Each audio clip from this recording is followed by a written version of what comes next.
কই রে বহুত পেছারে দিতেছি তুই কই আছিস এতক্ষণ ভাই আমি তো পিছিয়ে দৌড়াইতেছি। সারাটা জীবন খালি পিছে পিছেই থাকবি তোকে দেখ কিচ্ছু হইব না আমরা ওরে দৌড়ে দিছিলাম কেন? কথা শুনছস গত মাসে আমার বিয়ে ঠিক হইছিল হ্যাঁ হইছিল। আমার বিয়েটা ভাঙছে ওই হালার ঘরে আলা ওর কর? জন্য আমার জীবন একেবারে শেষ আমার মনে হয় দোস্ত তুই ওর গার্লফ্রেন্ডে বিয়ে করতে গেছিস। দূর ও বন্ধু তুমি এটা কি বলতেছো ওর বয়ফ্রেন্ড থাকা তো দূরে থাক ওর তো কোনো ফ্রেন্ডই নাই হ্যাঁ ও দেখতে কি সুশ্রী ছোটবেলা থেকে করে দেখতেছি এই তুই দেখছ তুই দেখছস না হ্যাঁ তাইলে মনে হয় অন্য কোনো শত্রুতা আছে। তাই না একটু কাছে আয়। সারাটা এখন আমার লগে থাকে তাহলে আমার কিছু ঘটলে জানবো কেন? আমরা তাহলে এই কথা জিজ্ঞাসা করলি কেন এই কথা জিজ্ঞাসা করলে কেন তাইলে ও তোর বিয়ে ভাঙবো কে?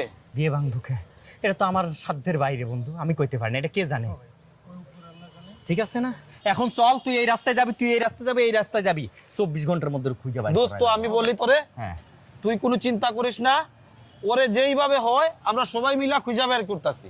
বুঝছি এই যা তুই এদিকে যা তুই এদিকে যা আয় বন্ধু তুমি আমার লগে আও চলো